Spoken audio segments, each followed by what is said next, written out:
மக்களே இன்றைக்கி நம்ம பார்க்க போகிறது என்னென்னா மட்டை அரிசியை வந்து ஈஸியாக, அதாவது சூடரப்பட்டின்ற ஒரு வெசல் யூஸ் பண்ணி நம்ம எவ்வளோ சீக்கிரம், அதாவது 45 மினிட்ஸில் எப்படி நம்ம வேவிச்சு எடுக்கிறதுன்னு பார்க்கலாம். ஸோ ஒரு 2.5 டம்ளர் சின்ன டம்ளருக்கு அரிசி எடுத்து நல்லா அலசி வச்சுக்கிட்டேன். ஸோ அலசி வச்சுட்டு இருக்கும்போது கொஞ்சம் ஒரு 10 நிமிஷம் ஊற வச்சிட்டோம்னா அந்த மாதிரி வெள்ளையாக வந்துடும். கொஞ்சம் அந்த நுனியெல்லாம் பார்த்திங்கன்னா வெள்ளையாக கொஞ்சம் ஊறின மாதிரி வரும்.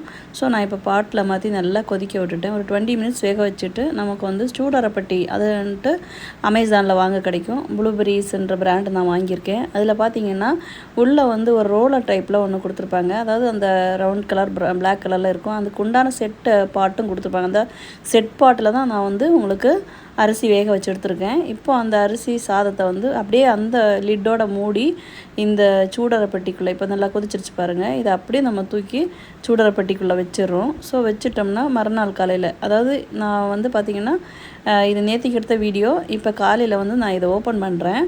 ஸோ ஓப்பன் பண்ணும்போது பார்த்திங்கன்னா நல்லா வெந்துட்டுருக்கும். அரிசி வந்து ஒரு 70%, அதாவது 70 to 75% நல்லா வெந்துட்டுருக்கும். அதுக்கப்புறம் பார்த்திங்கன்னா உண்மையில் இது வந்து மேஜிக் பாட்டு தான். ஆக்சுவலாக அதிலே மென்ஷன் பண்ணியிருப்பாங்க மேஜிக் பாட்டுன்னு. பார்த்திங்கன்னா இப்போ அரிசி நான் வந்து ஓப்பன் பண்ண போகிறேன். ஓப்பன் பண்ணும்போது என்னென்னா மறுபடியும் நான் வந்து ஒரு 15 to 20 மினிட்ஸ் நல்ல ஒரு கொதி வந்து வச்சுட்டோம்னா நல்லா சூப்பராக அரிசி சாதம் நல்லா சூப்பராக ஈஸியாக 45 மினிட்ஸ்லேயே அரிசி சாதம் ரெடி ஆகிடும். ஸோ இந்த மட்டை அரிசி வேக வைக்கிறதுக்கே ரொம்ப 3 hours 4 hours ஆகும் ஆக்சுவலாக வேகிறதுக்கு.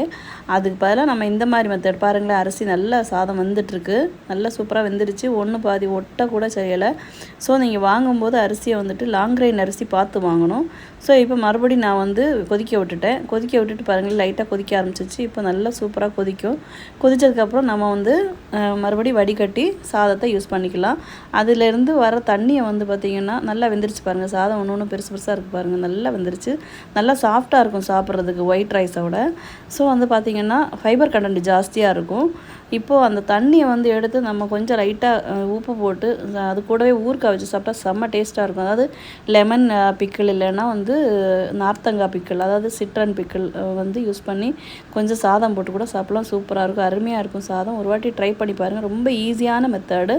நான் கடைசியில் இந்த வீடியோலேயே ஷேர் பண்ணுறேன் இந்த ப்ளூபெரி அந்த சூடரப்பட்டியோடைய ஃபோட்டோ, 2 சைடு அதுக்குள்ள வந்து கைப்பிடி கொடுத்துருப்பாங்க. ஸோ ஒரு வாட்டி நீங்கள் ட்ரை பண்ணி பாருங்கள் மக்களே, பிடிச்சவங்க, அதாவது சுகர் பேஷண்ட் இருக்கிறவங்க வீட்டில் வந்துட்டு நிறைய இதை யூஸ் பண்ணலாம். ஏன்னா ரொம்ப ஃபைபர் கண்டென்ட் ஜாஸ்தி, கார்போஹைட்ரேட் தன்மை அதிகமாக இருக்காது. ஸோ இந்த சூடரப்பட்டியில் ஒரு வாட்டி குக் பண்ணி பாருங்கள். தேங்க்யூ ஃபார் வாட்சிங் மக்களே, நன்றி.